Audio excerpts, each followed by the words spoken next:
Mga ka-beauty natics, welcome back to my channel. This is DJB Israel at ngayon naman po ang video na ating pagsasaluhan ay ako ay magkakarpintera. Actually, hindi bahay ang aking gagawin. Kung hindi, itong aparador. Ayan. Kung makikita nyo, itong aparador, walang hangiran. So, iisa lang po kasi yung hangiran niya, yung side na yun. Gusto ko kasi yung mga clothes ko lalo yung mga dress, nakahangir. Ayoko na nakatupi kasi nalulukot. So, since kulang yung hangiran, gagawa ako ng paraan para para malagyan ko siya ng ito, nung pwedeng paghangiran. Ayan, yung pwedeng sabitan ng hanger. So, meron ako nakitang tubo doon sa labas. Ayan, kinuha ko. Tapos, ako po kasi kahit babae ako, hindi ako nawawala ng ganito at saka hindi ako nawawala ng martilyo kasi mahilig ako magpupukpok. Nakita nyo nga yung buko, pinukpok ko, diba? So, ayan, ngayon, ito naman ang gagamitin ko at sasamahan nyo ako. So, itong cabinet po na to, ayan, tatanggalan ko siya ng tatanggalin ko yung isang layer para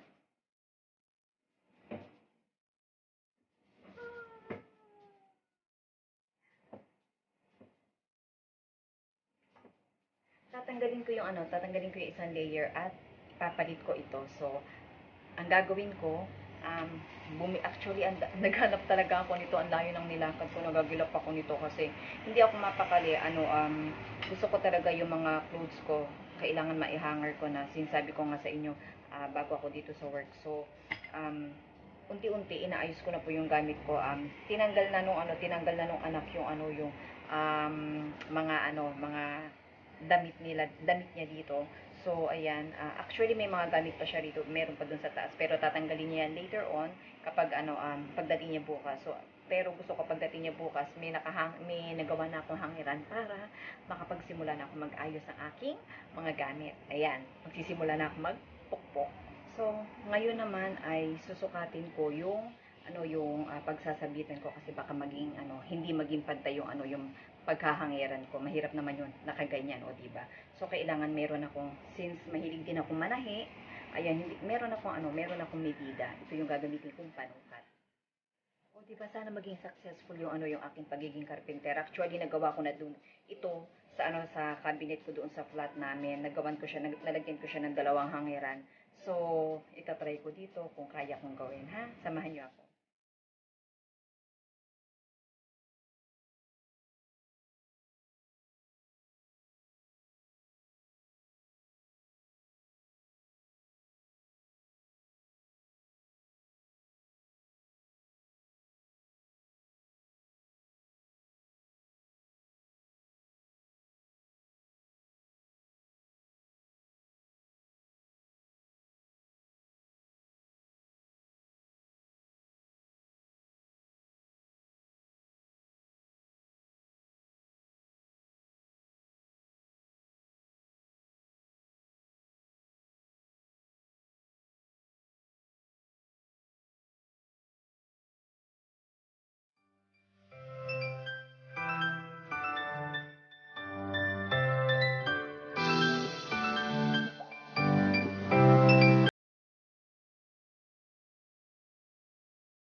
Mahirap pinapamisan ako. Ang hirap palang mag-karpintera. Actually, nasanay na siguro ako kasi dati, nung nasa Pilipinas ako, dahil um, all around din ako, tubera, ganyan. Naranasan ko na rin magtubera. Nung araw kasi, kapag ka tinatawag ng pangangailangan, kailangan bilang ako rin halos lahat kasi ang kumikilo sa sa amin. So So, lahat kailangan matutunan. Nagpupukpok ako, naglalagari ako, tapos naranasan ko na din po yung yung pag kami mga nagbabara-bara, nagtutubero ako, ayan. Kaya lahat natutunan ko na, kaya wag po kayong magtaka sa akin kung nakikita nyo ako na nagpupukpok. Marunong ako magmatilyo, marunong din ako maglagari, ayan. So, ayan, ikakabit ko na yung mga tornilyo. Okay? Pero syempre,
guys, nakabit ko na yung isang hangin doon, yung isang portion. So, dito na ako sa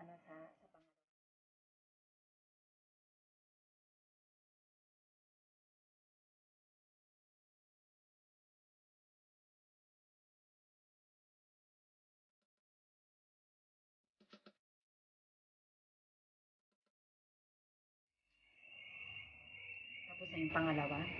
So, ilalagay ko na itong bakal.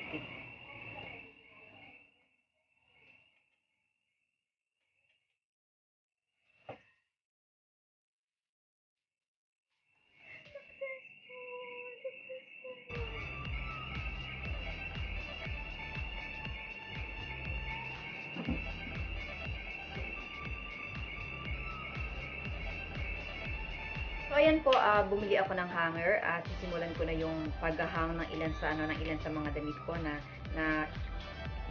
unti-unti ay hinahakot ko doon sa flat. So ayan, since nagawa ko na yung hangeran, it's time for me naman ihang ko yung ilan sa mga damit na nakuha ko kahapon. So ayan, I hope na unti-unti ay maiayos ko na po itong room na to, kasi sa totoo lang po, napakahirap pumilo sa isang kwarto na hindi ka komportable kasi nakakakita ka ng kalat. At ako po kasi gusto ko lahat talaga naka-organize yung mga gamit ko. So, ayan, sisimulan ko na po ang pag-hanger ng aking mga damit.